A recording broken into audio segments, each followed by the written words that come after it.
Welcome, my delicious friends, to another season of The Traitors. Hey, folks, it's so bad it's good. I'm so excited. We are here once again with my pal. He has played this game on top of Love Island, on top of, I'm sure, many other games will be in his future, but he is back once again to recap with us week after week this new season, the fourth season of The Traitors. Please welcome Carsten, Bergie, Bergersen. Welcome back. Thank you for having me back. I am so excited to talk about this season, even though from right now, I loved episodes 1 and 2, and then 3 just kind of left me feeling a little empty. Wait, why did it leave you feeling empty? I don't know. I think it was maybe that they did the round table first, and then it just, I don't know if I like that format of having round table first and then the challenge, because then it's just like there's nothing. They left us with a cliffhanger in a sense of who's gonna die, and you have Ron Funches like, you better kill me now, which was so intense. I love that. I did love it. I love the drama of Traitors. I don't know if I felt a little empty, and I just also feel like that last roundtable was it felt like it was missing stuff. Well, okay, well, we'll get to all of that. But once again, 23 contestants. They're up for a prize pot of $250,000. Now, as we said last season, we got to fix this prize pot. I feel like $250,000 and then maybe additional money for all of the challenges, but it still doesn't work out of my head. But whatever. The production value on this show is so good. It feels like they've even put more money into it already this season. The editing, the music, the drama, Alan Cumming's his costuming, even his hair is insane in every scene. It's different. I mean, it truly is magnificent from a production standpoint, and you realize what a big deal this show has become. 3 episodes all at once is overkill in the sense of there is so much TV on right now, and there is so much to keep up with. So I'm so excited when it goes to an episode by episode format next week. But 3 was a lot, but you get thrown right into the game. And what did you think of the casting this year of the 23 contestants? Honestly, there's only one person that I may not like, and I think you could name that person as well. Is it Michael Rapaport? It is Michael Rapaport. Yeah, I don't know. It's just he can irk me, and I'm like, I don't even know who this guy is. I don't know any of his background. I know he was a controversial pick to other people, but he's very over dramatic, which kind of bothers me. He's not a normal person. Well, he sucks up all the oxygen out of every room he's always been in. And I used to listen to him he was a frequent guest on Howard Stern, but he's also a really decent actor, but he's also very much he loves the Real Housewives. And he tells you ad nauseum in these episodes how much he loves the Housewives. He's an honorary housewife, which, Michael, you are not an honorary housewife. I'm sorry. You are not. You creep everybody out. But Rob Cesternino said something I thought was so dead on in one of these episodes that I was at one of the roundtables, Rob says in regards to Michael, you're either the boldest traitor that the game has ever seen, or you're holding back some of the discussions that we need to have here. And that nails it, because no matter if you're a controversial pick, we still want, as an audience, to be able to be privy to conversations that lead us into different directions. And if Michael is talking the entire time and shouting over everybody, it's going to make it really hard to have those conversations. Would you agree? I agree. And the other problem that I have with Michael is it would be a wasted murder for the traitors to murder him, because everybody wants to banish him. But at the same time, I feel like everybody in that castle knows he's a faithful and he's just annoying as hell. So it's that line of we can't get rid of him on both sides. Yeah. So he's going to be in there for a long time.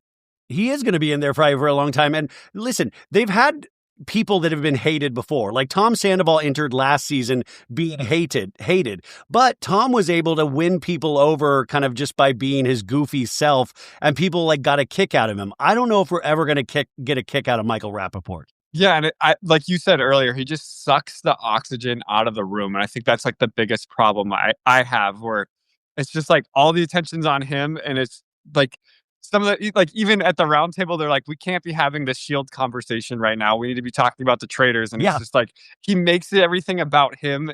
And normally that doesn't really irk me because I was on Love Island. Like, there's a lot of people that make stuff about them, but he really does make every situation like about him. Yeah, he really does. And I mean, I feel, I mean, I'm surprised he's there to begin with.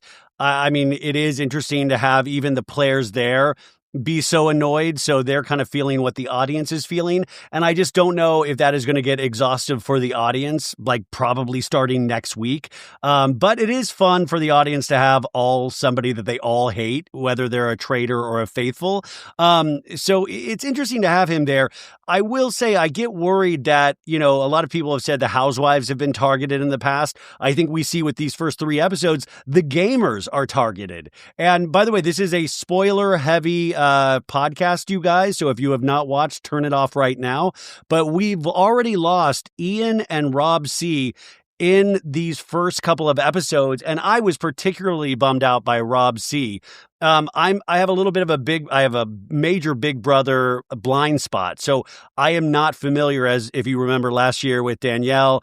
I was very blind to who they are, and that's one of the exciting things about the Traitors, because you get to learn about new people. But were you bummed that the gamers were getting picked off? Yeah, so I remember last year during the Traitors, I was going back and watching Survivor Season 1, and I made it all the way to All-Stars, so I got to see Rob C on both seasons 2 times. And like, apparently that was the last time he's ever been on reality TV, like competition-wise. So I was like really excited to see him, and I was kind of bummed out to see him go so early. Well, he has a podcasting empire, and it's almost like I always say that's like taking performance-enhancing drugs, because now he studies these shows. He studies all gamer shows. And so even with that one comment he made about Michael Rappaport, I just love being able to be in on that process of, I would have loved to have seen him play further as a faithful to be able to really suss things out.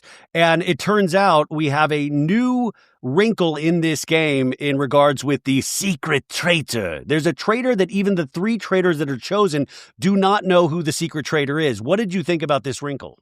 I think this could work. I definitely think this is like, well, it's already done. It's already the secret traitor's already over. Yeah. And I also didn't like how early they were going to reveal the secret traitor. Maybe it would have felt better if these episodes were all released weekly, and like by week 3, I'm like, yes, I'm ready to know. But I feel like it was too early to reveal the secret traitor, because last year we were always arguing like we did not like how the traitors were turning on each other, and having that secret traitor in there, I feel it gives the traitors like a common enemy to go against before they start banishing each other, because they need to find the secret traitor as well. But if I'm not mistaken, we only found out about the secret traitor is because everybody voted for Donna at the end.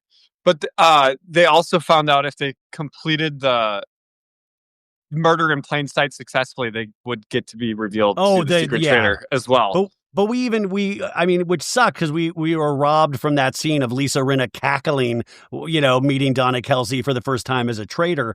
But the traitors that have been chosen, we have Rinna, we have Lisa Rinna, we have Candace Dillard-Bassett, and we have Rob Roush. And I think they're fantastic choices as the traitors. What do you think? I absolutely agree with you. And I said this in one of my Instagram videos, but I think this is like the revenge of the housewives for getting murdered the previous season. I understand why production picked 2 housewives this season, because it was just like, all right, we let the gamers just kill off all the housewives. Well, it was mainly Danielle and Bob the drag queen murdering off all the housewives. And this year they're like, let's give the power to the housewives and see what they do in the deterrent. Yeah, I mean, and my pick, right? Like, I think Rob is playing this game fantastic. A lot of people just know him from Love Island a couple of seasons ago, but this guy, I mean, this is why this show is so great. You get a different appreciation for these people, and his being so chill, but at the same time not aloof. He's willing to have conversations, but there's a mystery about him, but it doesn't seem like a mystery like, oh, that guy's definitely a traitor. It just seems like how he is. He's playing this brilliantly in these first 3 episodes. Yeah, I think he's going to go the furthest, because especially with Candace already throwing Lisa under the bus and people already thinking about Lisa. And Candace has already got herself into some trouble. Dude, Candace with her mouth, and the conga line was insane. Candace, well, and you don't watch Potomac, but Candace used to be on Real Housewives of Potomac, and she She was great, but she would get into it. I mean, she's obviously very smart. She's beautiful. I love the outfit she's wearing already, like all of that. But sometimes you can go so hard and you can put out information that you do not need to put out in regards to, like, she put out the Michael Rappaport information about the housewives that turned out to be not true, and she was called out on it. There's only so many times you can play dumb in this game. Yeah, and I think she's going to be the first probably traitor caught. Well, besides Donna, that like the traitors in the chart, I think she might be the first one, and then Lisa, and then if they get, so this is a crazy thing about this season. There is no gamer traitor this year, and I think everybody's going in there thinking there's got to be at least one. So I'm really interested to see if any gamer makes it to the end, faithful or like any faithful can make it to the end as a gamer. Yeah, no, well, I mean, listen, I thought the three traitors were perfect. The secret traitor, we didn't really know who it was for those couple of episodes. And I will say, like, this is how dumb I am. I really thought, like, oh, maybe Donna could be a choice, but I still was like, throughout the first couple of episodes, I thought it could have been Colton Underwood. For a second, I did think it was Michael Rappaport, even though that's how he always acts. I thought, okay, he's going to shout you down. That could be traitor quality that he could use. I really didn't think they were going to give it to Donna, because I don't think Donna is road tested in terms of, can she be called out on a round table? Can she argue for herself? Is she something more than just this sweet mom of two, like, very popular football players? So I really didn't think they were going to make Donna the secret traitor. What did you think? I actually thought it was Jam Jam. Just by the way he was acting in episode 1, I was like, he is acting really like strange. And it's like he was having that conversation with Manette on the couch, and he's like, Manette said something about like there's a traitor probably, already in here, and he's like, yeah, there probably is, and he was just looking around. So I really thought it was Jam Jam being the secret traitor. But Jam Jam also, like, making dumb moves even during the challenges of, kicking Mora out of the little wheelbarrow cart thing. Like, I didn't understand why he was making certain choices during these games already. And Rappaport called him out on this, but, I'm always going to side with anybody that's against Rappaport. But it was weird. What are the contestants feeling when you are first let into the castle and you have that first exchange outside of the castle? Just to remind people, Bergie was on season 2, which I think was the season that really said, oh, the Traitors is actually a kick-ass show. What is everybody feeling? And to remind people, you went into this a couple weeks outside of your appearance on Love Island USA, right? 2 weeks off, 2 weeks after Love Island USA. So it was back to back. Nobody knew who you were. Like, nobody knew who you were at all. One person, Janelle, she loves watching Love Island every year. So really, Janelle, yeah, and we were in the same van. So I think Peacock, because she tweets about Love Island USA, and I think Peacock put us in the same van on our way to the castle, just because that way we could make an alliance right away. So I had Janelle's back right from the get-go, and she had mine. And that's what eased me up, because I knew nobody else going into the Traitors. It was just, I'm like, I have Janelle who knows who I am, and that's it. Well, how nervous did everybody seem on, like, that first setup, that first shot when you're meeting Alan for the first time? In your opinion, I mean, obviously you were nervous, but was everybody else nervous there? Like, what is everybody feeling in those moments? I feel like probably 80% of the cat. Folks, we are here once again to talk about our good friends over at Quince. Now, it's January here in Los Angeles, and it is raining cats and dogs, so you need clothes for those colder winter days. I'm wearing my very sharp, lightweight sports jacket, if you can see this on YouTube right now. But this is your moment where your winter wardrobe, it really has to deliver. And if you're craving a winter reset, start with pieces truly made to last season after season. Quince brings together premium materials, thoughtful design, and enduring quality so you stay warm, look sharp, and feel your best all season long. It has everything you need. Men's Mongolian cashmere sweaters, wool coats, leather and suede outerwear that actually hold up to daily wear and still look good. The outerwear, especially impressive. Think down jackets, wool coats, Italian leather outerwear that keeps you warm when it's actually cold. Each piece is made from premium materials by trusted factories that meet rigorous standards for craftsmanship and ethical production. And by cutting out the middleman and traditional markups, Quince delivers the same quality as luxury brands at a fraction of the price. The result is always going to be classic styles that you're going to love that hold up year after year. So refresh your winter wardrobe with Quince. Go to quince.com/sobad for free shipping on your order and 365-day returns. Now available in Canada too. That's QUINCE.com/sobad for free shipping and 365-day returns. Quince.com/sobad. Was like ready to go. TV face on. Johnny Bananas was just yelling random stuff just to try to make like a headline, like, "Oh, we're not on F-Boy Island. Like, this is Traitors." Like just yelling random stuff like that. So I really did feel like I'm the odd one out. Everyone already knows how to do TV, and I'm just got off of Love Island, and I'm just here. Yeah.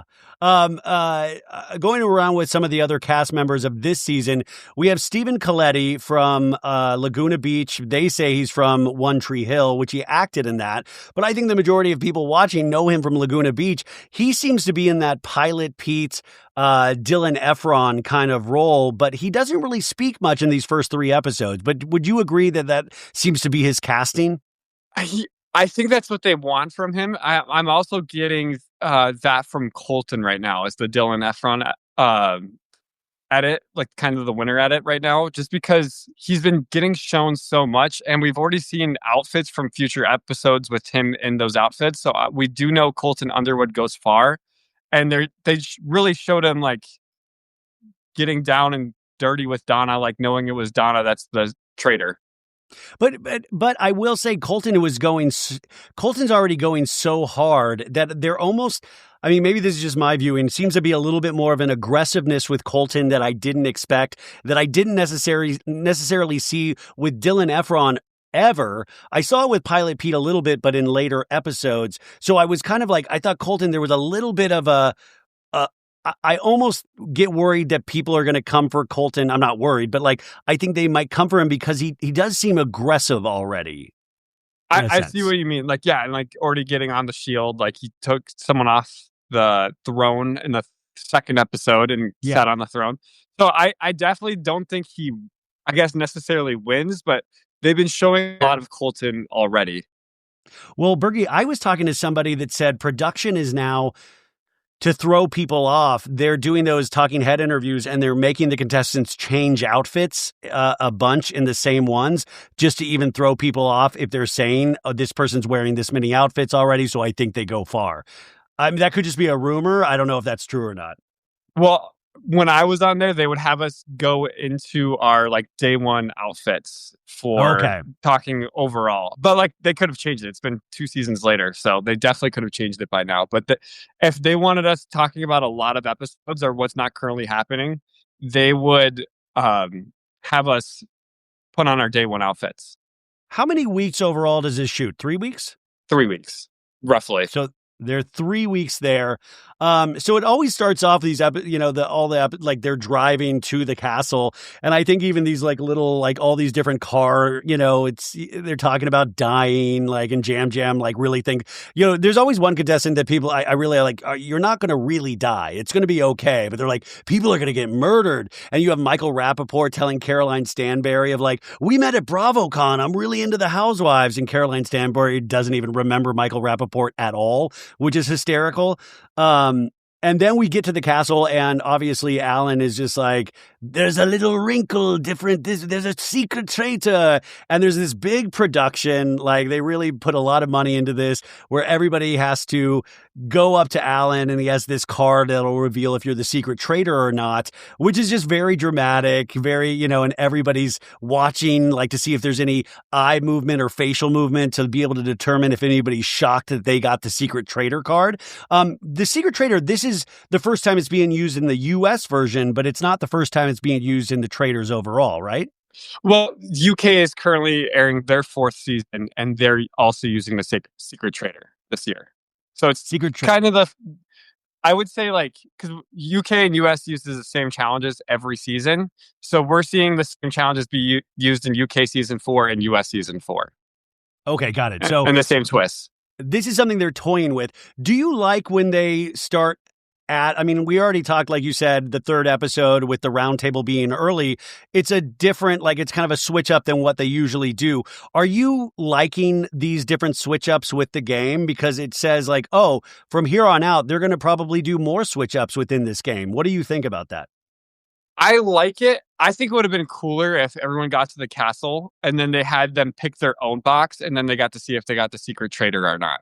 Instead of production still already choosing who the secret traitor was going to be right from the get-go, because Alan got to pick what box he grabbed, and I'm guessing they had Donna picked for their secret traitor, so that's why she got that certain box. Because I went back and watched it last night to make sure that they didn't get to pick their own box, or Alan was just doing randomly. I think it was already picked. They were just doing the secret traitor, in front of everybody.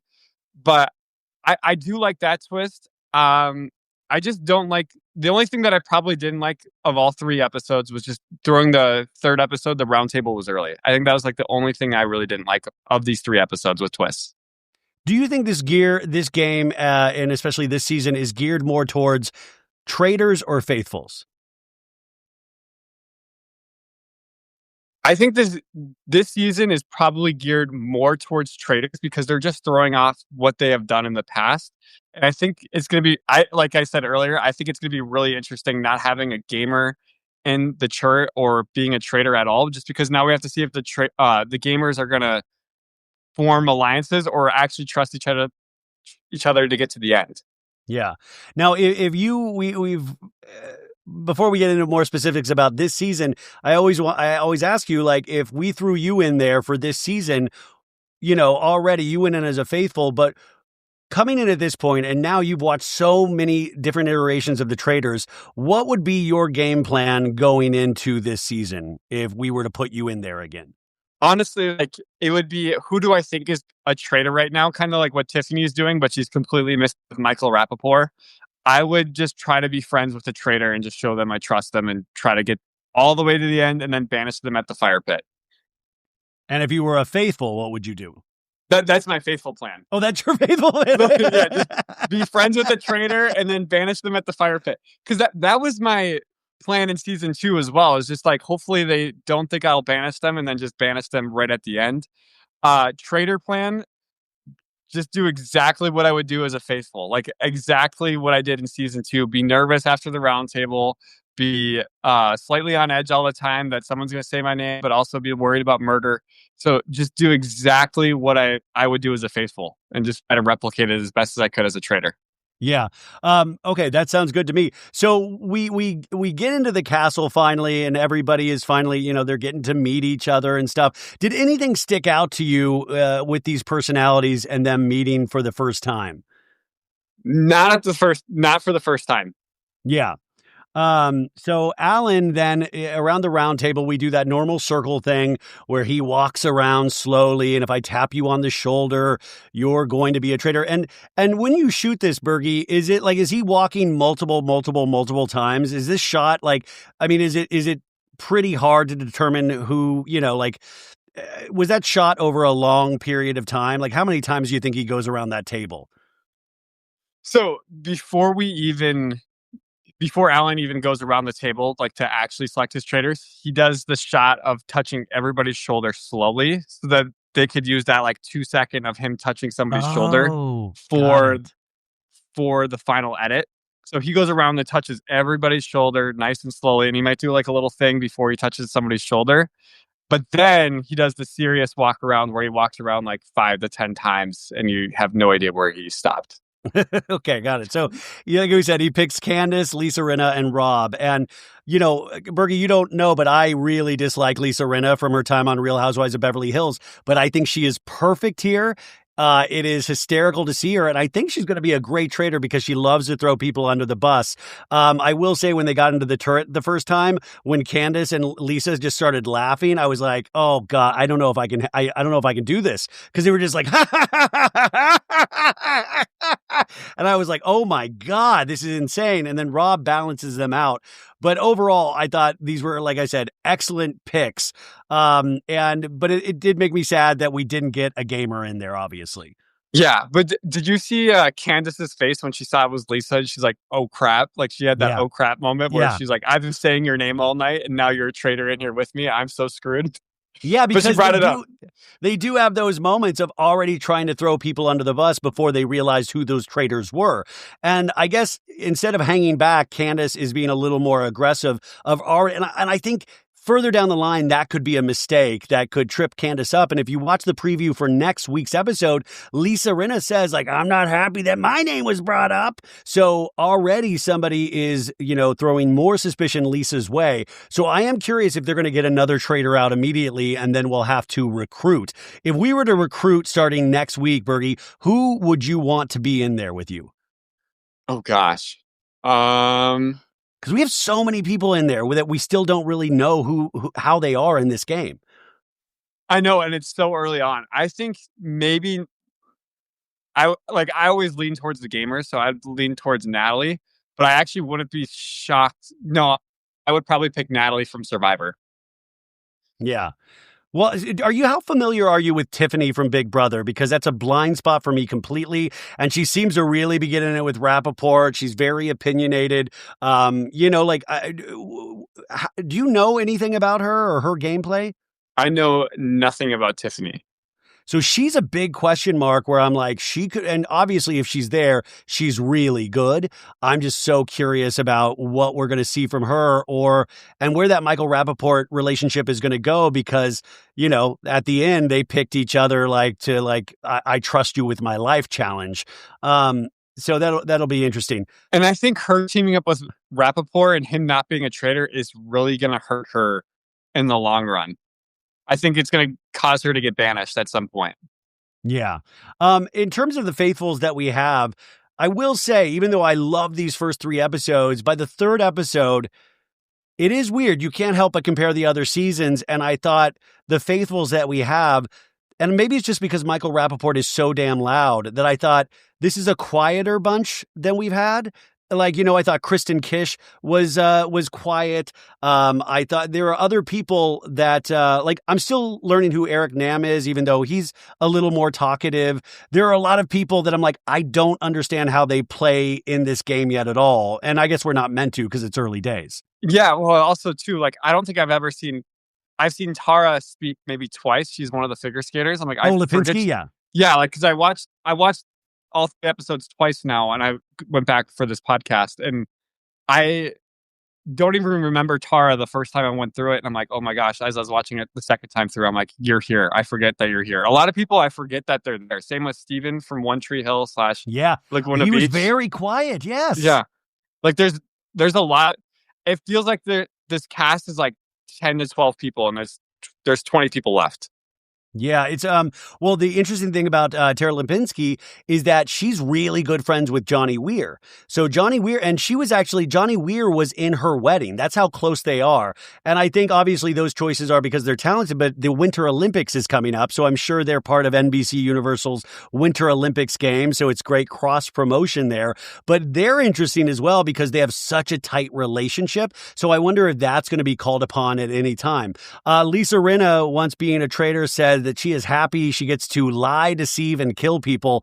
And by God, do I believe her. Also, she was like, I can't wait to tell Harry about this. She's married to Harry Hamlin, this actor, Bergie, but on the show, Harry Hamlin, he was famous for going on solo camping trips and because he probably wants to get away from Lisa. I'm joking. But anyways, it will be really interesting. So everybody is kind of talking around the castle. And then our first challenge is there's 100 coffins that are floating in the lake thing, right? And 12 of which are worth gold for the prize pot. So the teams have to row out to collect them, then drop them in the grave, while others try to be the strategic thing. Is that right?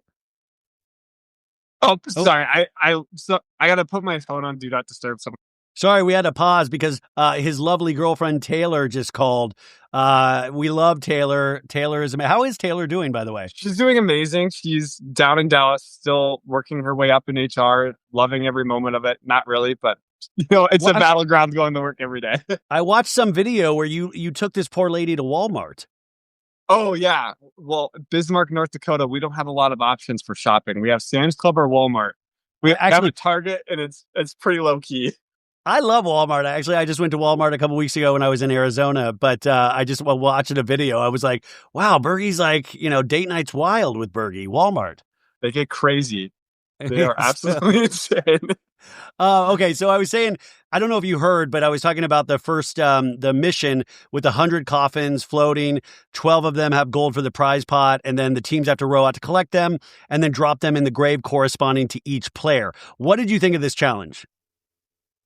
I actually really liked it. I love how the shield play has adapted since season two. It's not like you just have to get like your own like personal shield. There's more to it, like working with the faithfuls or like traitors, even like whose coffin should we drop this in? Because now, if we drop this in someone's coffin into their grave site, they can come after us now because we targeted them. So I like all of the shield play in the challenges. I think it's more entertaining to watch now than it was 2 years ago. Yeah, I mean, and you're getting to see like Colton Underwood's able to rip one of these coffins out by himself. Like he was like this dude's strong, and you have Johnny Weir. Johnny Weir totally falls into the lake. So it's fun watching them do these things. But as always, the challenges.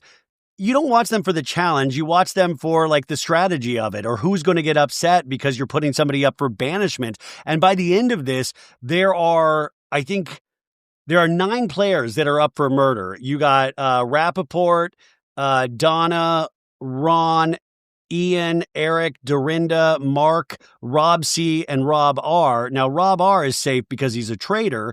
And I thought it was so funny with Dorinda because Dorinda was the first to be let go last season. And she was so butthurt about it the entire year. And now she's back. And I was so scared that Dorinda was going to be let go the first time, this time too. But she's up for murder. So she's scared already as well. What do you Honestly, think?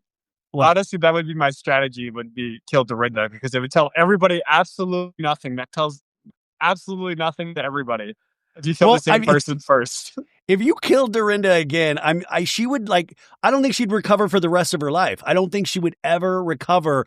And, but it would also be so cruel that I think people would be really scared of the traitors. Like it would be so cruel. I mean, anyway, so, when these people were put up for murder, who did you think they were going to murder? Oh boy, like I thought it was a smart move to get rid of Ian. I felt like he was probably the biggest threat in there, especially with the way he was acting. Like they clocked him being like trying to be like. I really liked Ian though because I felt like I was looking at myself like a little socially awkward, but like also really smart. So I was really liking Ian, and it made sense to get rid of him because Rob even clocked it. He's like he's way smarter than what he's acting on, and we need to get rid of him before he figures us out.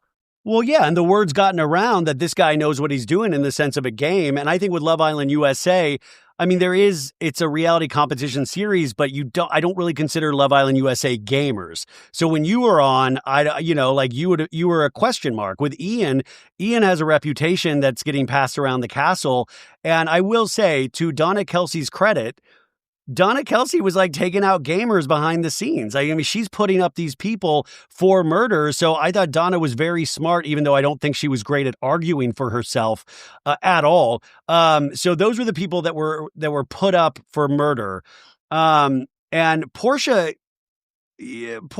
came close, but because her coffin didn't make it into the grave in time. And this is when Candace talks about Michael saying that Michael said to go after the housewives, and Portia clocks this, and this is where like a mistake that didn't need to be made. I thought this was so dumb on Candace's part. Like, you're already doing good. Why try to throw suspicion Michael's way when, I mean, I don't know why anybody does that in that castle when it's going to get back to them at this point. Well, yeah, and it's the way Portia clocked it almost immediately, like and like called him out, and then they had like that big argument. Candace is just super lucky. Maura Higgins had no idea what was going on. And I was shocked by that. I thought Maura would be like more locked into this game. And it went right over her head. But I will say, I think Maura Higgins is somebody to watch. I think she is I'll be really interested because she speaks her mind. I think she'll prove to be smarter as these episodes go on. But also Portia clocks it, Bergie. But what did you think about Portia overall? Because, Portia's out relatively quickly and it's really of her own doing. She makes so many slips of the tongue that don't even make sense. She fucking makes a slip about we killed Ian. You had nothing to do with Ian. Why do you think she says these slip ups? I have no idea. Or there's 4 traitors. She knew there was 4 traitors. It doesn't make any sense to me. How? Why do you?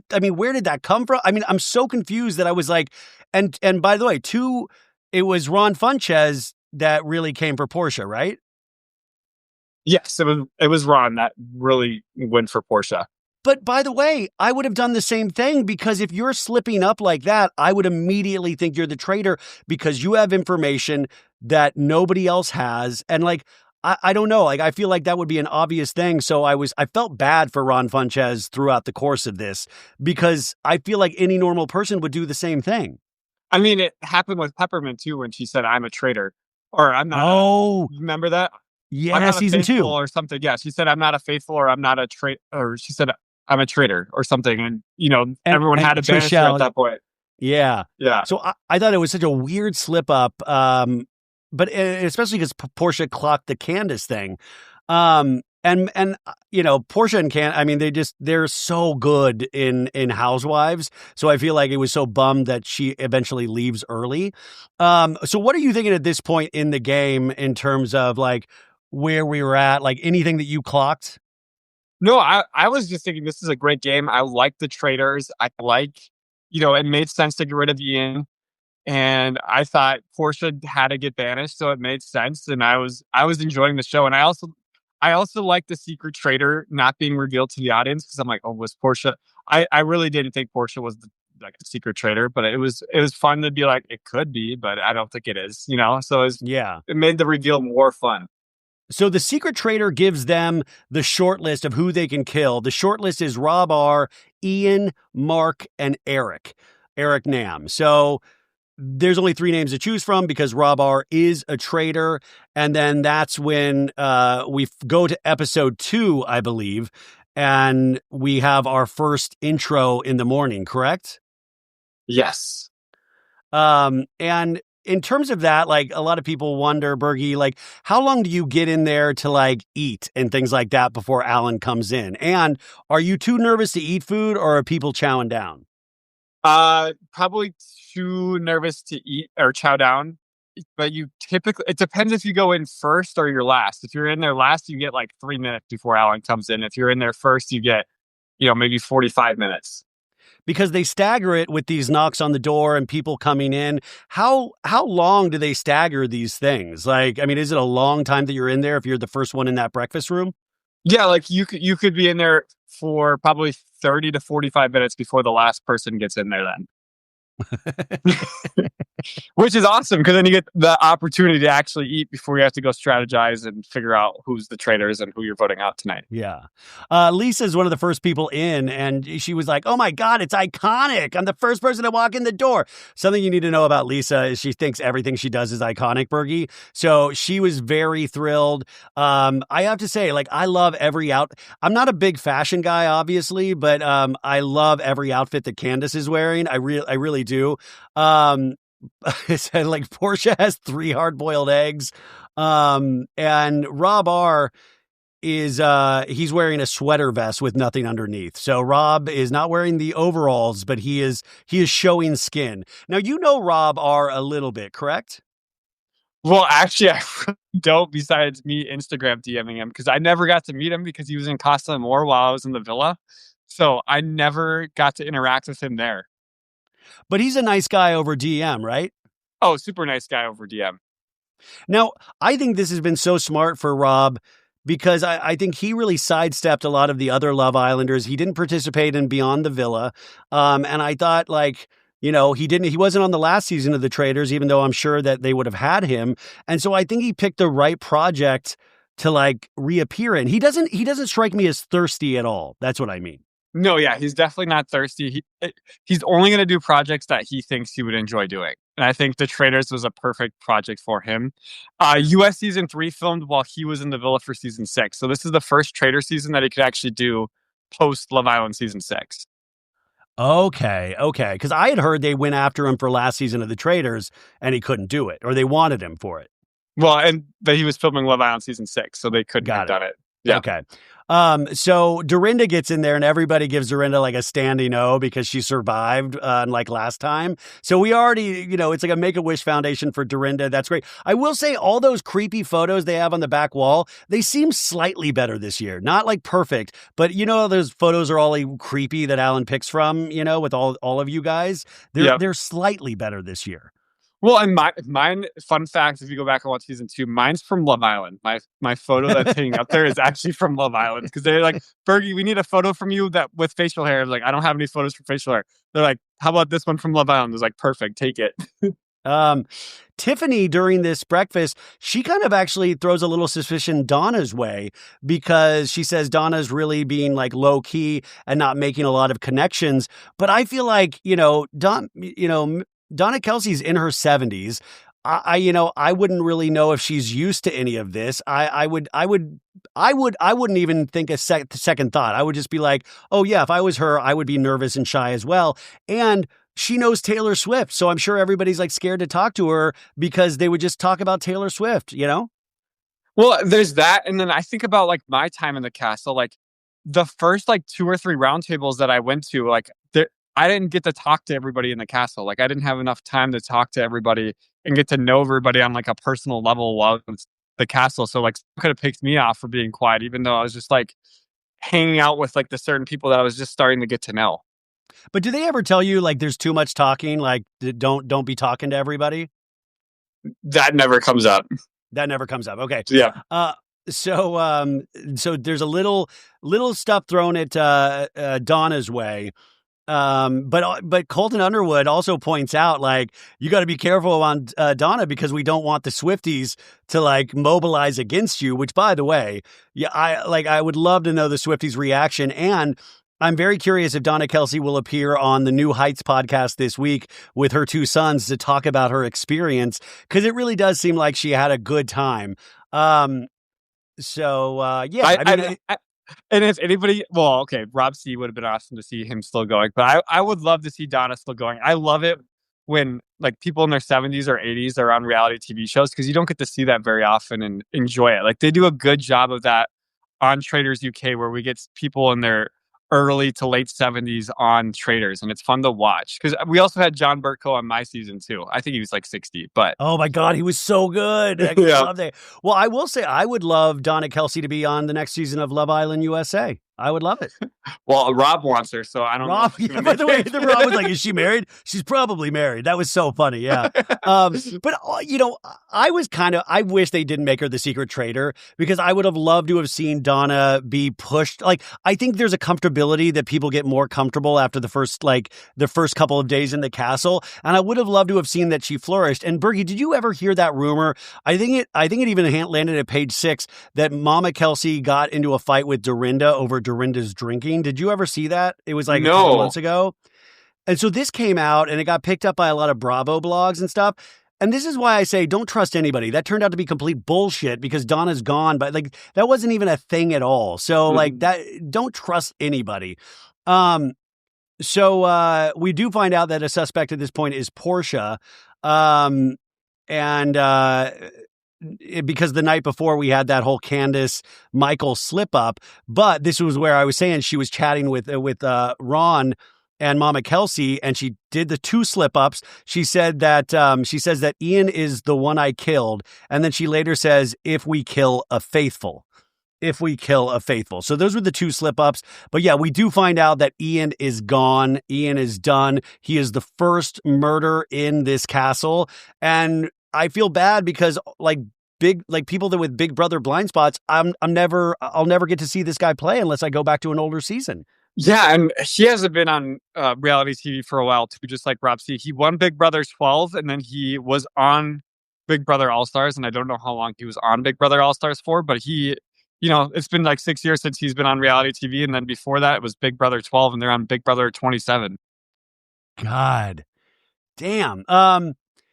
So so the secret traitor helped pick this person. That person is gone, but now Portia's being being suspected by Ron.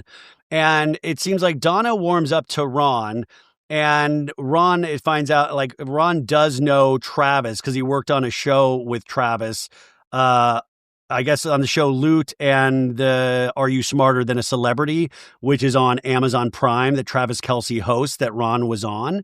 So Alan, we have the next challenge, and Alan has this like weird, like, what would you describe this outfit? It's like I don't know. It looks like he's wearing like animal pelts or something. Like these are like tinfoil. It's like all this craziness. I like the Tin Man. I'm gonna go with the Tin Man from.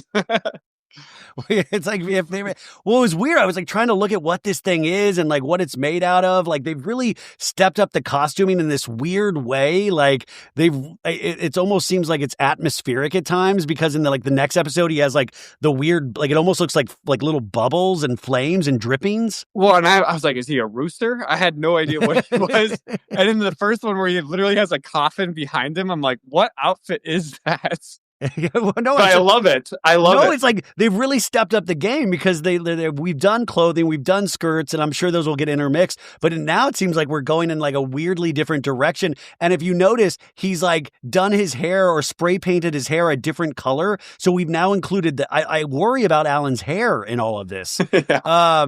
What did you think of the first 3 episodes of Alan's performance? Oh, fantastic. I don't think Alan will ever be a problem with the Traitors. No, I was just wondering if it was still as exciting. For me, it's still as exciting. Like sometimes you're like, oh, there's Alan doing his like monologue thing, like a Shakespearean actor, but I still find it thrilling. Yeah, I do too. And I saw like on Reddit, like I was on Reddit. That Bergie, what are you doing with your life? But people were saying like Alan's gotten more and more into character as the seasons have gone on. Like it's gotten better and better. So I need to go back and watch season 1. Just to see how, like, Alan's season 1 and Alan's season 4. Yeah, like he just has this. I mean, it is interesting. He's so ensconced and he's been so celebrated for this role in particular, even though this guy has such an amazing acting resume. But I love that he is being recognized as much as he is for this. So the next challenge, you guys, is that they have to pull like 3 carts with the thrones on them. And all the way back to the castle. And then along the path, they have to collect money. And the tokens that they earn give them a chance at the seat on the throne. And whoever is sitting in that throne when they arrive will be granted protective shields, right? Is that the game? That is the game. What did you think of this game? I also still liked it because this reminded me of like the painting one last year, or what was it? It was like they did the rhymes and then they would have to like put someone else's painting they could swap out. And this is one of those like, do I want to take a shield and take someone off the throne because now I'm going to have an enemy in the castle because they're going to be pissed at me that I took them off the throne. Like, yeah. And what's crazy is Jam took Mora off the throne, and Michael Rappaport was more mad about that than Mora was. Yeah, he really was. He made it a big deal. Like he was like looking to make it a big deal. And I, listen, Jam, like you said, you almost suspected Jam of being the secret traitor. So maybe there was something in there where Michael thought he was like, he smelled blood, but it got super, super annoying. So, Candace said her uterus hurt during this. Also, so Jam, Colton, and Caroline Stanberry are the ones who earned the shields. And when they get back to the castle, this is like Michael was pissed. He didn't understand why the game was done this way and why the shields was, and he got into it with Jam. And Alan had to be like, we'll talk more about this at my round table. But like he fully started to like have a full scene there. Is that like, when you're standing in front of the castle, like, are you encouraged not to like throw in comments like that? No, well, like there's nothing encouraged or discouraged, I would say. But I think, like, Alan probably handled that the right way because I don't know what was going to happen in front of everybody. But it just feels like if he's going to do this and he makes every scene about himself. And I find that to be exhausting because then you don't get to know the other players and it discourages the other players from talking. Yeah. And they might be scared to talk because they're like, I don't want to deal with this guy.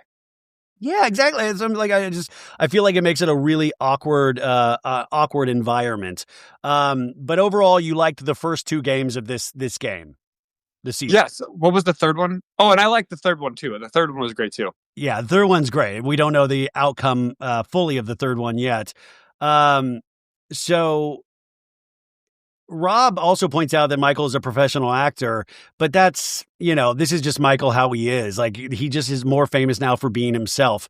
So when we got to the round table for this, there are 3 suspects that people are kind of going after. You have Donna, which I still didn't fully understand why people were so suspecting of Donna. Why do you think it was? No, I'm in the same boat as you are. That's why I didn't really like episode 3's roundtable, because everybody voted for Donna, and I don't necessarily understand why. Like, I understand that she was quiet. Maybe like we didn't see how quiet she actually was, and that's got to be it. She must have been like just sitting in the corner.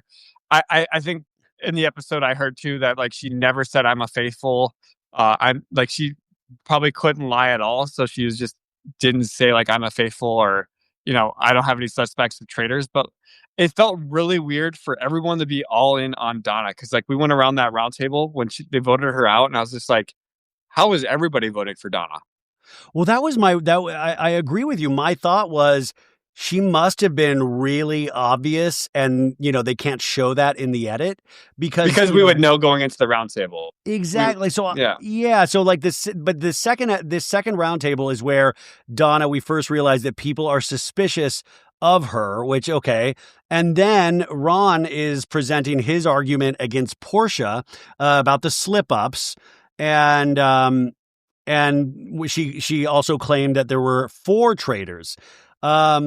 That one, I just don't even understand where she would even come up with. Like, I just don't understand how that slip up. I can understand like misspeaking about Ian, but I don't know where she would. Like, I almost thought, like, did some producer accidentally slip with that? And so, I mean, like, how would she come up with that guess? Or like, I don't understand. Well, she said she was. I listened to her actually interview too, and she said she was trying to like think like a traitor out loud. And then Ron took it the wrong way. But like from what I saw, I think she just was slipping up. Like, there's got to be 4 traitors. Instead of saying there's got to be 4 traitors, she was like, there's 4 traitors, and I killed Ian. I don't know why she was doing that, but she deserved to get banished. She earned it. Is there a chance though that she also really wasn't aware about how this game is played? Like, can you go in just cold of like, I'll just go by on my personality? I think people did that on my season. I don't think Peter watched it before. I don't think Johnny Bananas. I think a lot of people probably do that too. They get asked and they're like, oh, I'll go do the traitors. Yeah. So it's Portia and Miss Donna. And then, Michael, who's just already being so annoying, and he's still pissed about this shield. And he slips up himself and he says, we got rid of Ian. And all of a sudden people are then like, what? Oh my God. Oh my God. And, Maura's like, maybe just stop talking. Michael. Maybe. I mean, you could tell they're already annoyed with him on the second round table, right? Yeah. And I just wonder if they're going to waste a banishment on him just because they don't want him in there anymore. Because like that would be I think that would be a smart move even on the first round table. Like as I've been away from the traitors and I was like coming up with a game plan if I ever got asked to go back, like it might not be a bad strategy to eliminate faithfuls that are not going to be good at helping you catch traitors just right out the get-go. Yeah. Just because then you also have the potential of them not being able to, because if the traitors aren't going to murder them either, that leaves you as like a next target too. So it's like it's best to get rid of a faithful. It's like Rob C said, you're going to prevent conversations that need to take place. Yes. Or you're like a really insanely good traitor. Like, it's got to be one of those. So like, yeah, get rid of Michael. But we turn to the vote, because Alan's like, now it's time to vote. Ooh. And somebody wrote, I was in my notes, I was like, I didn't catch this the first time, but says Michael reached over and stole Dorinda's glass of water.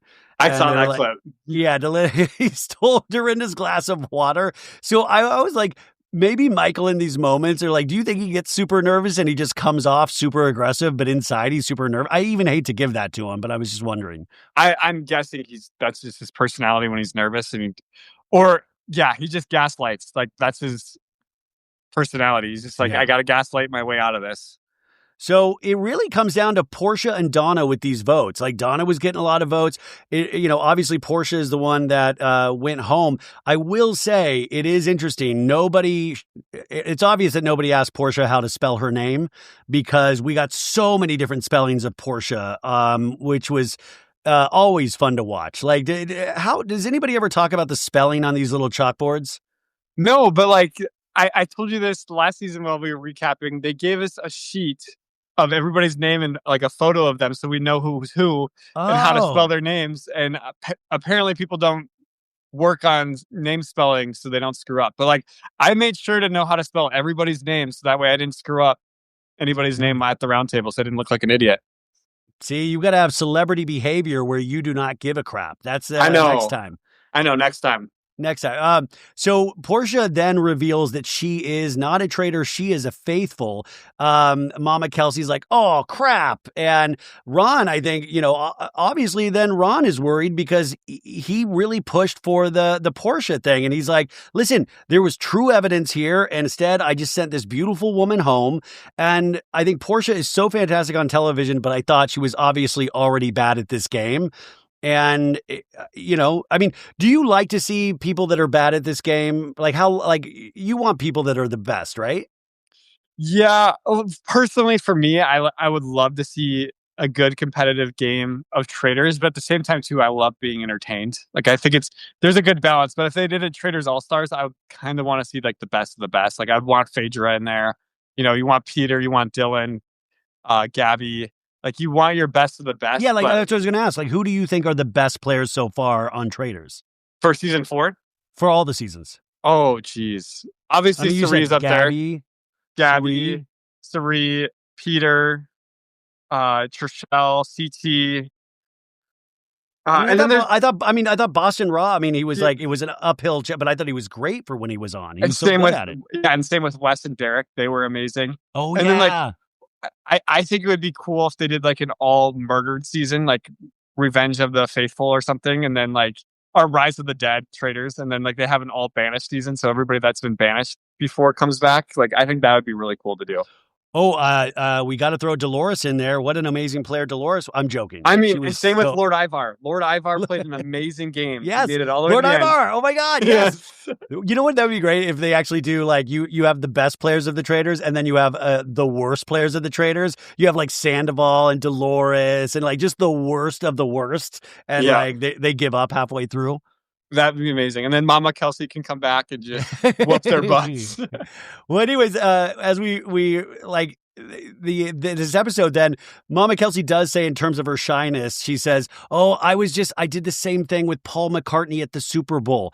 I'm sorry, but like I get being nervous around Paul McCartney. I don't necessarily get being nervous around Stephen Colletti. Like, no offense to Stephen Colletti, but I was like, that would almost make me suspect Donna right then and there. Yeah, well, at the same time, too, like, I really don't know who any of these people are besides, like, 5 of them going into this. But you know who Paul McCartney is. Bergie, Are you... Bergie, you don't know the Beatles? Bergie. I know the Beatles. Let it be. Bergie. Let it be. Oh, my God, Bergie. Holy shit. Open the schools. You're too much on reality competition series. Oh, my gosh. Okay, so tonight, then, the murder was the murder in plain sight. And they've done that before with wine. They've done, in previous seasons. This was like, what did you think about that? Explain to the audience what they did on this one. So in this season of the Traitors for the poisoning, they had to get into the kitchen where there was a Traitors card placed in a painting, and the Traitors didn't know which painting it was going to be. And then they had to get that Traitor card out of the painting and then be able to burn it in the breakfast room. Okay, yeah. So that's like more complicated to me than I think the wine, right? So you have to you have to get the tarot cards in the first place, and then you have to burn the tarot card of the person you choose. So the Traitors have to actually find a way to meet to discuss who they want to throw into that fire, right? So like to me, I thought this was like fairly impossible. Well, I think it's like this is way harder than season 3 because season 3 they just had to go in the hidden bookcase and move like a doll or something, which Yeah. was not in plain sight in my opinion. Season 2 though, they still had to go into the library and find the book that had the chalice in it, and then get the chalice and then fill it up with wine and then poison somebody. So I would say this is on the same level as season 2. This I think the Traitors executed this perfectly though for getting everybody out of the kitchen. They did the conga line. If I heard that though, I'd be like, hell no. And especially with all the Traitors I've been watching Traitors Celebrity, Traitors UK. I know when there's going to be a murder in plain sight, or I'm going to be on edge every time I'm in the Traitors Castle now and just expect the murder in plain sight. Yeah, I love that Candace of all people with like conga line. That's like very not Candace to begin with. And, other players were aware, like Rob Cesternino. He was like, whoa, get away. Let's stay away from this conga line. I mean, that is an obvious big distraction. Like if you have that kind of big noise, but they are able to get the deck of cards. And then I thought it was funny of Rob Roush having Lisa Rinna play a game of chess with him to decide who they want to send home, because the 3 choices are Monet, Rob C, Tara, or Kristen, right? Those are the 4 choices. Yes. So Tara Lipinski is watching Rob teach Lisa Rinna how to play chess, which that was a little, I didn't know if she was suspect or not, but they had a quick shot of her. It didn't seem like she was in the end of it, but I thought that was like a good way to like decide who they're going to kill. I thought that was a good move by Rob Roush. Yeah. I thought that was an excellent move. Personally, like if they ever do a Traitors All-Stars, I think if anybody's playing a game or whatever and not talking Traitors, I think it's going to be a big red flag. But for people that haven't played, I think playing chess, I think he executed perfectly by having them play chess and like go over the rules by like, we have Tara, we have Rob C, pick the pawn that you want to take out. Yeah. And so they decide who they're going to do it. They throw it into the fire. Like Candace doesn't know who they chose. And I believe the Traitors weren't meeting that night. So like they throw it in the fire. And Candace doesn't know who they chose. And I believe the audience doesn't know at that point as well. We don't know until episode 3, correct? Yes, we don't know until episode 3. The other thing I was just thinking too, for Rob's sake, Rob wasn't like with anybody that night. So that's going to be really suspicious potentially going forward. It's like Rob hasn't been talking to a lot of people after the roundtables. Well, but also Rob Roush, right? So Rob Roush. Yeah, but that just seems like to be the kind of person he is. Like if you talk to him, he'll happily talk to you, but he's not. I don't know. For some reason, I feel like he might be given a pass because I think people just assume that's how he is. And Maura has already stood up for Rob because they know each other from Love Island. And, Maura says, oh, I know Rob from Love Island. And Maura doesn't seem suspicious of Rob at all. Yeah. Like, this is how he is. Or maybe she does and she hasn't said anything yet, just to stay safe. That could be a potential too. So then we go to episode 3 and we are back at breakfast and we're trying to find out who got murdered that night. Candace comes in like, and it turns out, she freaks out because we find out that Rob Cesternino is killed overnight. And that's when everybody's like, Candace gives like this performance of like, no, not Rob. And we see Rob going in and getting the letter. Rob obviously knowing this game so well that he knows immediately what that is. Yeah. Like, and he was like, I knew there was a murder in plain sight because it even said in the letter too. And he's like, he just knew it. Yeah. Well, I mean, did you think this was the right choice of those 4 people? Sadly, yes, just because, yeah, we'll get into like who they should murder next, but I think Rob was he was going to figure it out. I think he could figure anybody out. I'm just scared to play with Rob. Unless I was a faithful, I would be immediately teaming up with Rob. Yeah, because like Monet, like obviously funny, awesome, but I don't know how they are at gameplay. I don't know, but like with Rob, I do know that he knows what he's doing with gameplay. So I thought, and by the way, props to Mama Kelsey for even putting that name on the list. I think that was a good move to set up the Traitors for success. So Rob was gone. We don't really get to see him play. So at this point, Rob and Ian, 2 gamers are gone, and Portia, a housewife, is gone. And everybody's fake crying over Rob being gone. And then this was like when Jam Jam and Michael got into like a little tiff at the table. And there, Michael's like, yo, I didn't realize that a traitor could have had the shield, and he is always talking with his mouth full, like disgusting. Well, and the other thing is too, he's like, I am a Traitors expert. I have watched every season of every series. And I'm like, how do you not realize that watching all of those series of Traitors? I'm like, this guy hasn't either he's lying out of his teeth, and then everybody else is going to pick up on that, or he's never watched Traitors before. He's lying out of his teeth, Bergie. He's lying out of his teeth because he did not pick up anything from watching the Traitors. But Jam Jam is like, if you're going to be at a 10, I will be at a 10. If you're going to bring it low, I will bring it low. So like he's like getting like back and forth.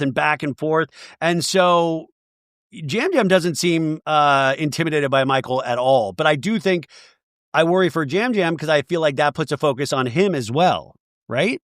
Yeah, I also think Jam Jam has been really awkward this season. I feel like I haven't watched him on Survivor 44, but I do feel like he's giving. You didn't see his season of Survivor with Carolyn? No, I haven't seen it yet. I started it, but I haven't finished it yet. Yeah, so I've been all over with my reality TV. I started Big Brother and I started Survivor, and I just start seasons and I don't finish them.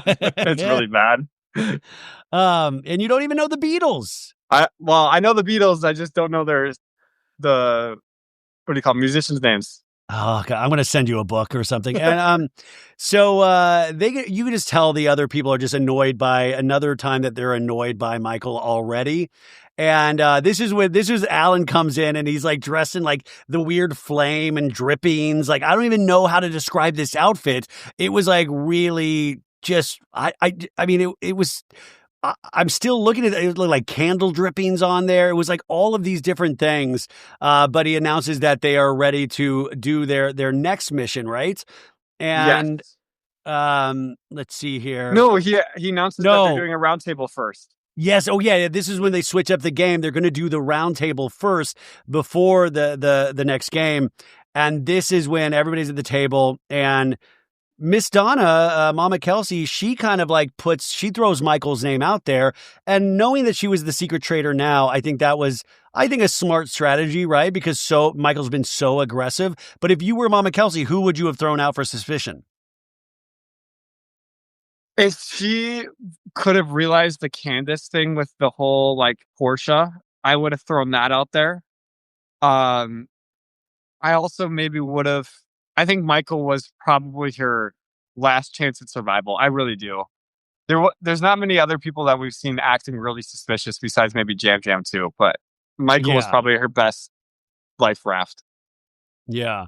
But she also points out that Rob C. Voted for Michael Rappaport just before he was killed. So she tries to point that out as well.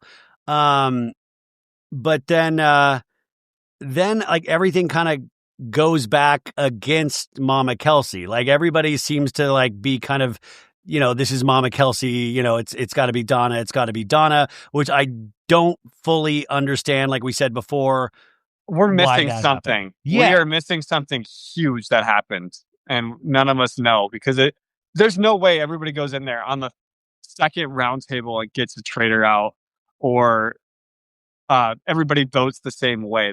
There's no way. Like if you go watch any traitor season, like I think on mine it was split like 5 different ways on who was going to get banished. Like it's hard. I'm still baffled by like everybody voted for Donna. I'm like, what happened? There at this point, there should be so many other people thrown up like for suspicion, and everybody seemed like to lockstep with Donna. So that it was just kind of weirdly obvious that I didn't fully understand. Like I'm seriously considering like, did someone see her in a traitor's cloak at some point, or like what happened where everybody? Yes, like there's got wait. Was there an exit interview with Miss Kelsey? Not yet. Okay. That I've seen. Okay. But, she also alleges that Michael Rappaport, she thinks he's like acting about like not knowing the rules, that he knows more than he lets on. And then Michael's like doing his normal BS. He's like, I'm the best looking, the smartest, the dopest, faithful ever. Like, I'm like, dude, shut up. He hasn't watched the previous seasons. He would know Bergie is the dopest By the way, that's the exact. He got that line from Bergie. Are you talking? Yeah. Are you crazy? I am the dopest. I am the dopest. I survived murder. He's not the dopest. He's just a dope. He is a full-on dope. So they're all casting their votes, and like some are saying things like, listen, I'm doing this for the faithfuls. Like, I don't think you are, but, got to give the faithfuls what they want. And, I wish, so it's Mama Kelsey gets voted out. And at this point, I wish she would have gone up there and go, each of you are in such trouble with the Swifties. You will never have a peaceful night of sleep again. But like, she was like, well, this was so fun for me to do. And like, she was being really sweet. And she's like, well, I'm going to get going. And I thought like, oh shit, she's a faithful. And then she goes, but you got yourself a traitor. And the room erupts. Everybody's so excited about this. Were you shocked at this point? Or when they all voted for her, you were like, she's got to be? Well, I was thinking Jam Jam was the secret traitor. So I was a little shocked. But when everybody voted for her, I'm like, what am I missing? Because I said this in the beginning of this episode, or podcast episode, and I'm like, I feel like I'm just missing something with Donna. Yeah. Well, then we have the flashbacks. What's that? You go ahead. No, I was saying at this point we got the flashbacks of seeing Mama Kelsey, getting the secret traitor card. Asked if she was ready to play Alan's game, and she's like, "Yeah, you betcha." And then in the signing the debt, it was great to see Mama Kelsey, in the traitor's cloak and like doing all of the behind the scenes stuff, which was very cute. What were you going to say? Oh, I was just going to say, like, I do wish they made her a faithful. I think she would have had probably a better experience. I don't think she was traitor cut out to be a traitor. Like, and I wish, I don't blame Mama Kelsey for that. I blame production for making her a traitor. Well, this was the other question I was thinking about, is that like, are they doing extensive interviews with these cast members before they're cast on the show? Like to see what their level of gameplay is?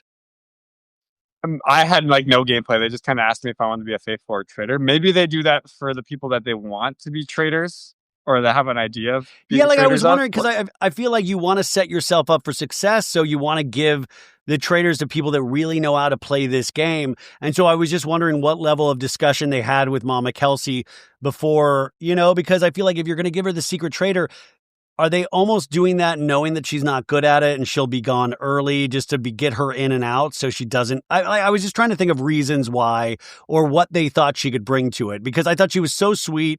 I thought she was, I would have rather seen her as a faithful, but I was wondering what the producers thought. Yeah, and it would be interesting too to see how she performed even as a normal traitor, like, because she was all on her own as a secret traitor, like nobody to talk to, nobody to discuss what's going on. So she was like completely in the dark, and I feel like that's a really hard place to be, being introduced to people you don't know. And Rob said, I wish she was in the turret because we would have been able to throw protection her way. Yeah, and like deflect when they heard stuff coming her way. Yeah, I think she might have performed better as a normal traitor instead of just being a secret traitor. Yeah, that could be good as well. So Mama Kelsey is gone now, and so now we just have the 3 traitors up there in the turret, so they do not have to split any money with Donna Kelsey at all. And then we have, this is like the next kind of game, right? You have to pair up with a player that you trust, that you trust your life with, correct? Yes. And your partner gets locked in a cage, and you have to stack 10, what were these, like 10 sheep skulls, little baby sheep skulls? Yeah, I think that they had horns. So what has a horn that's that small? Oh, okay. I was like, what I did, I thought, I didn't know what it was, but it was like little skulls. I was just thrilled that Lisa Rinna was in a cage locked away. I was just like, take her away. But it's such a bizarre challenge. They're putting these little skulls and trying to balance them. What did you think of this whole thing? I thought it was a really good challenge, and you could just see how shaky Colton's hands were. I'm like, how is his hands shaking it that much? Even before they even mentioned it, you could just see his hands just were uncontrollably shaking. And he didn't even have to worry about murder. He was just trying to save his partner in the cage. Who were like, so this was, you had Colton, you had Lisa. I was trying to think of all the people and who they were paired with. Ron was by himself. Yeah, poor Ron was by himself. Nobody trusted. You had Michael Rappaport and Tiffany. Yeah. Maura and Rob. Maura and Rob Roush. But I'm trying to, sorry, I'm looking for my notes here. But the thing is, like, whoever doesn't, like, you only got a couple of people that got it in time, right? And then the rest of the people are up for murder and they have to like stay trapped in the woods, right? Yes. You know what would have been interesting if they did that first and then went back and did the round table and then they didn't get to vote on the round table. So they were safe from the round table, but not safe from murder. That would have been an interesting twist too. I said, no, it would have been a great show. Yeah. Well, so at the end, you had Eric Nam along with Lisa Rinna, Kristen Kish, Ron Funches, and Carolyn Stanberry. Those are all the people that were not freed from their cages. But Lisa Rinna, remember, is a traitor. So she, obviously gets to go up there in the turret or, she gets to hang, she doesn't have to be tied to any tree or locked away. And then they have to decide which one of these that they want to murder, correct? Yes, correct. Okay. And then, I mean, this is where the production value, it's like you have these people blindfolded, tied to a tree. Like, it's insane. And everybody's like, they're deciding who they're going to kill. And, Kristen, okay, out of these people, obviously Lisa can't go. Who would you kill? I think Carolyn at this point, because they haven't murdered a housewife yet. And there's, two of them. But Portia's gone already. Portia's gone. But I think if they were to murder, it's Ron, Carolyn. Carolyn, you had Ron, Carolyn. Sorry, I'm getting back to my Eric Nam. Who is he? He's like a singer, a South Asian singer. Okay, Eric. So you have Eric, Kristen, Ron, and Carolyn. And Lisa's up for banishment, but she's a traitor. So it's like those four. And Eric says, because everybody gets to say, like, are you there? Are you there, traitors? Like, Eric says that he has a specific set of skills that they would find useful. And I was like, what is that? Like singing? What skill do you have that's useful? It reminds me of, what is it, Taken? When he's like, I have a specific set of exactly. skills. It was like, give me back my daughter. Give me back my daughter. Yeah. That's what that was reminding me of. What would you say if you were in that position? I would say, I would say Kristen Kish. I would say Kristen Kish because I think she's extremely smart and I don't have a beat on her yet. So I don't know what we haven't seen in the edit, but I would be a little like, listen, she is brilliant. She's a top chef, like Cullen, like she's, I think she's a question mark. Eric Nam is a question mark. I think you keep Ron because Ron's made so much noise. Keep Ron. Because you can throw suspicion on him at any point. Carolyn Stanberry, I think Lisa's going to protect because she's a housewife. And if Lisa doesn't protect Caroline Stanberry, when it is sussed out that Lisa is a traitor, people are going to think that Lisa is like a shit because, like, not that she killed Portia, but Portia's gone. And Lisa did throw a little suspicion Portia's way in some conversation. So she's like, I feel like Lisa doesn't want to get an overall bad reputation with the housewives. And how many other housewives do we have? We have Dorinda. We have Dorinda, Candace, who's a traitor. Michael Rappaport considers himself a housewife. He's not. He's not. Who am I forgetting? Because people are going to be thinking at least one house. Like if a housewife doesn't get murdered, eventually you're going to be thinking at least one housewife has to be a traitor. So I'm thinking like maybe they murdered tonight just to prevent that. Like so people aren't looking at the housewives. They're still looking at the gamers or they're still looking at the non-gamers, but like also reality competition shows like Love Island and Colton. Personally, I would probably vote out or murder. Oh, I'm between Eric and Kristen, I think. Because that way, if people are thinking it's a housewife traitor, you could vote out Carolyn or Dorinda still and have your ass covered because you have two, buffers there before you have to vote. Yeah, before you vote out Candace. So I think it's between Eric and Kristen, and I don't know them because we barely got any screen time from them. You know what? I'm guessing it's Eric because he got the most screen time this past episode. Kristen, I didn't know who that. Yeah, Kristen, I didn't know who she was at all, really, even if I didn't watch Top Chef. But Eric, you're right. He got a lot of screen time. He got, and he was very verbal in the talking heads that he had. But that could just be people catching up because I think he's one of the most not known of this season. I got to hand it to Ron Funches. I really do think Ron believes he's about to get murdered. And I really do. I think Ron psychologically might be messed up at this point. But I also you're going to have to kill me. And he has this little, a tiny lisp that's but he sold it so well, that last line before they cut the episode. It was I was like, damn. It was comedic, but it was comedic, but I don't think it meant to be comedic. I was like, this guy's really taking this so seriously, which I appreciate. And I don't know how you don't laugh if you're one of the traitors going oh shit, that's crazy, Yes. And I also love just the cinematography of Traitors compared to other reality TV, the stage set. Even though it's not even a stage, but the way they set it up, there's someone out there with the Green Reaper. What do you call that?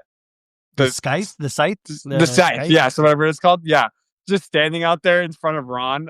I'm like, this is hilarious, but also just fantastic cinematography.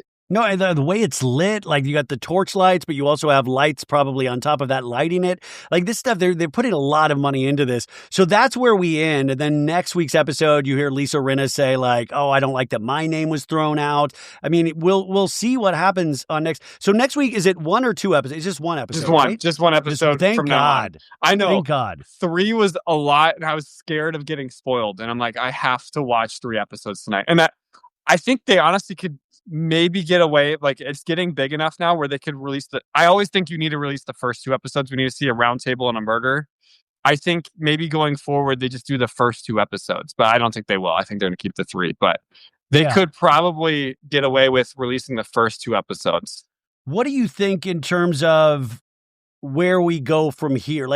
I think Dorinda is somebody that you could easily throw suspicion on because she was killed, obviously, first. I could throw suspicion her way and say, well, they made her a traitor this time. And that's how she survived that first night. And I was trying to think of other people that could be obvious. I think you need to get Rappaport out there. But where do you go from here? Or where do you hope the show goes from here? Okay, 1 second. Am I still going here? Yeah, you're totally going. Okay, I'm caught up. Sorry. You were buffering. Okay, we're back. People that I think aren't going to make it to the end. Natalie is definitely not going to make it. Survivor alum, and she has a twin too. She played with a twin on Survivor. Oh, I had no idea. I need to get caught up on Survivor. I got about 35 seasons left. More than that. Not getting there before 50. But the way Natalie came in and was like, let's all get the traitors out. I promise I'm a faithful. Right after the first roundtable. Yeah, that's written in my journal.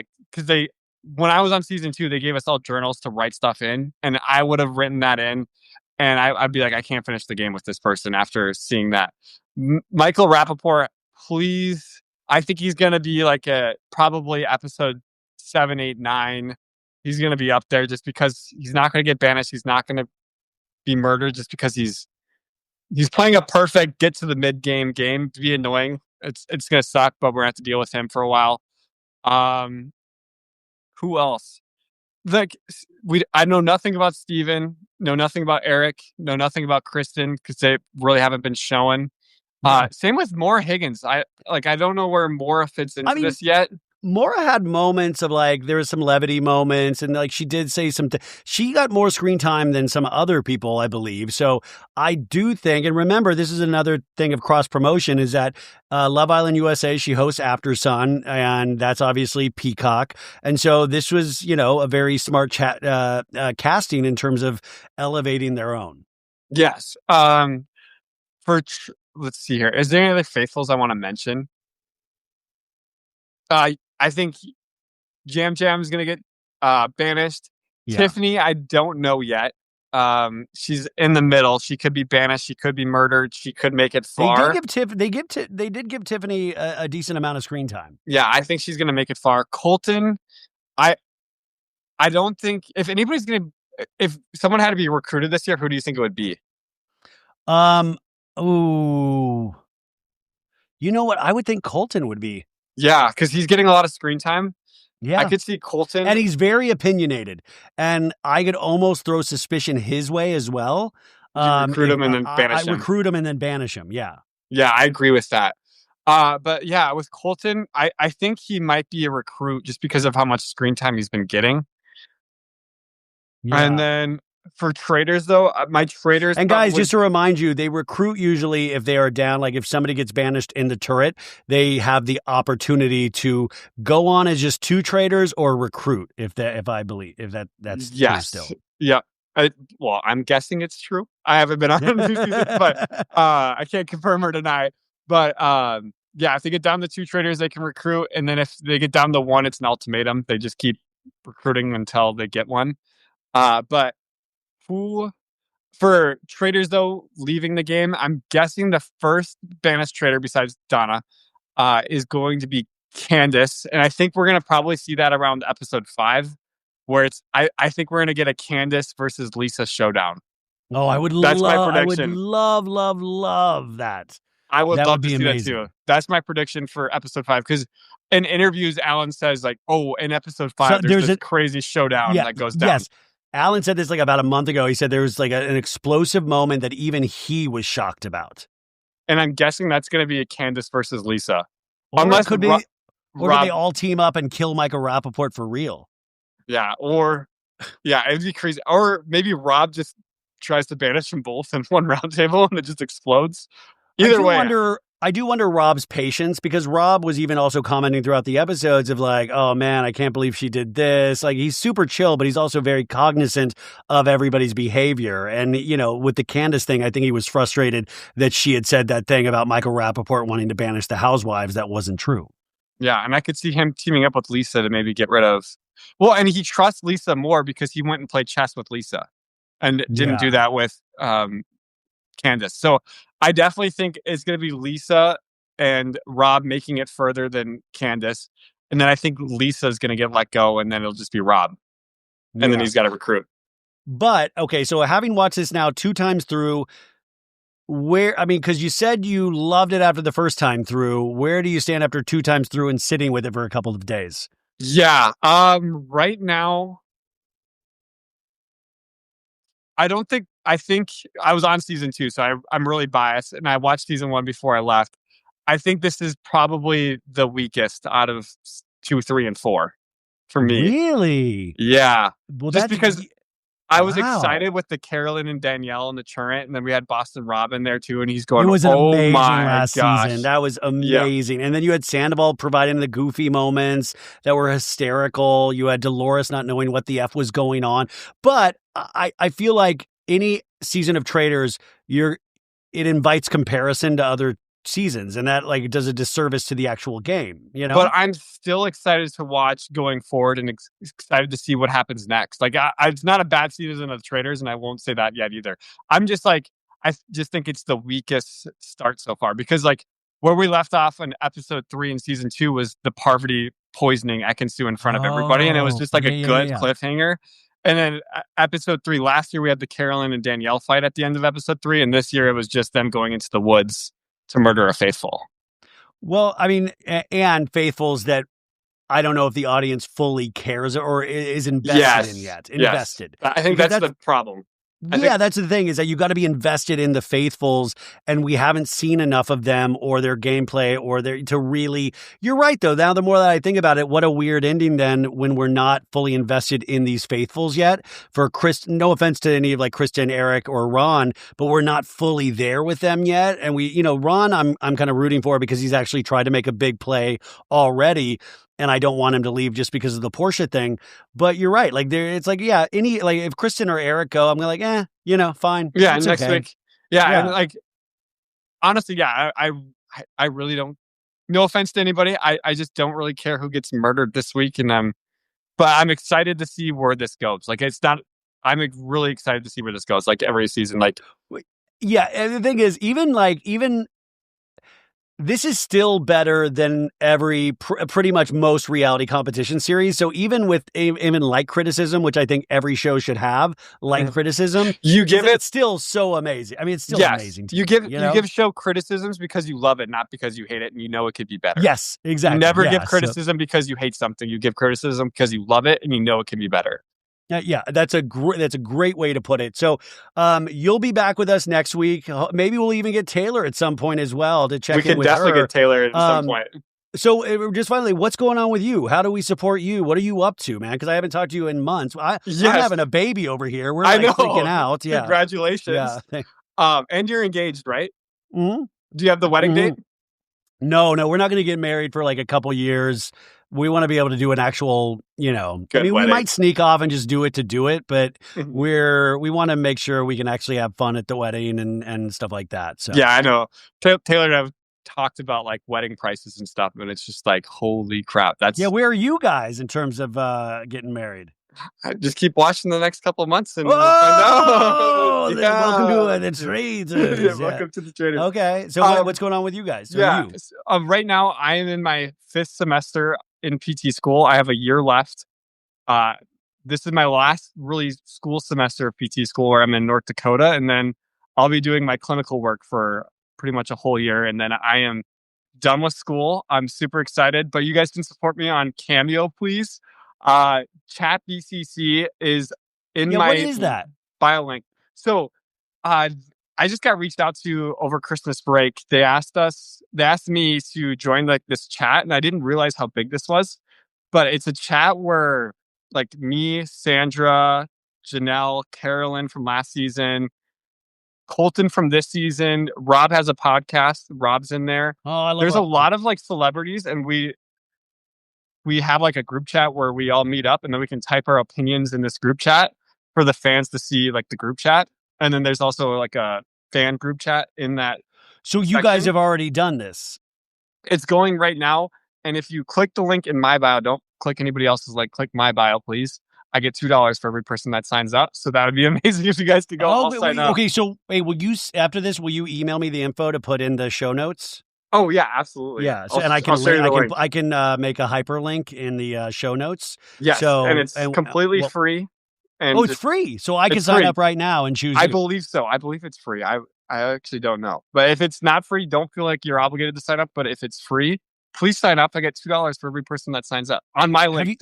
Okay, yeah. If it's really free, we could all do. Have you gotten any information from those chats? Because you're talking to people that are playing the game currently. Well, so what's funny is Sandra and Colton kind of went into a little rant yesterday. Sandra's like, how stupid of them to go in the Congo line or whatever it was.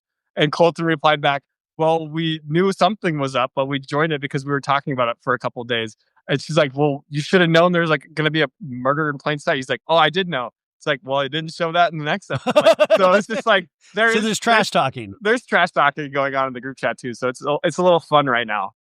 Oh, my last question is, we've had multiple people, past players appear during the season, right? Like we've had, Kate Chastain has come back at some point. Like, do you think there are any past players that will come back? Any surprises in store for the remainder of this season in terms of past players?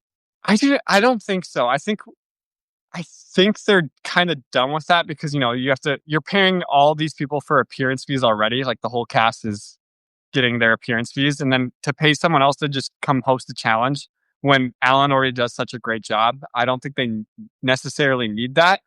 I really hope they're, maybe building up for like a All-Stars Traitors or something, and then, All-Stars Traitors will be better if you don't see someone for a long time because you're more excited to see them again. Well, I mean, they let Kate Chastain play the actual game, so I didn't know if they would actually let somebody come in and play the game like halfway through the game. Oh, yeah, Boston Rob and Wes and Derek. Yeah. I didn't know if they had a plan, because I thought it was brutal, but I thought it was fun. Yeah, and I just don't think it works necessarily because it's just like if someone shows up, you want to banish them right away just because it's like there's a 50-50 shot of them being a traitor. Yeah. Like when Kate showed up. This is in a lot of podcasts too. Janelle was like, we got to banish Kate. And then Alan went, we cannot banish Kate tonight. So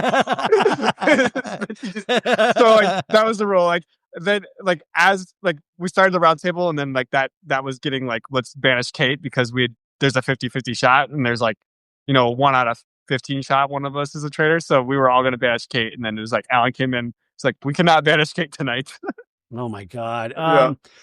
Well, part of the reason that I'm excited this is back is because I get to talk to you again. So thank you, dude. Actually, this is much shorter than I thought we would actually go. So I'm excited. Next week, I was going to say, is there anything else that we could highlight from these episodes? I thought. Well, I will say next week, like, we'll go into a little bit more in depth in terms of dialogue and stuff like that. But when you're 3 episodes, you got to be a little bit looser with it. But I think we'll get a little more detailed starting next week, because I think we would kill ourselves if you had to do every line of dialogue, or because I want to do more Alan Cumming monologues. I mean, he's fantastic. So I'm sure there will be more information revealed during the week, but we'll put it into next week's episode. So thank you for being here. Make sure you support Bergie. I will put his hyperlink in there to sign up for all of that stuff. And thank you for coming back here. By the way, you guys, we released a lot of episodes this week, so pick and choose whatever show interests you, because we have Southern Charm coming as well with Rebecca, and we'll have the Pop Culture Roundup on Monday. So I'll probably take a day off during the week next week. But anyways, thanks for being here, guys, and happy hunting.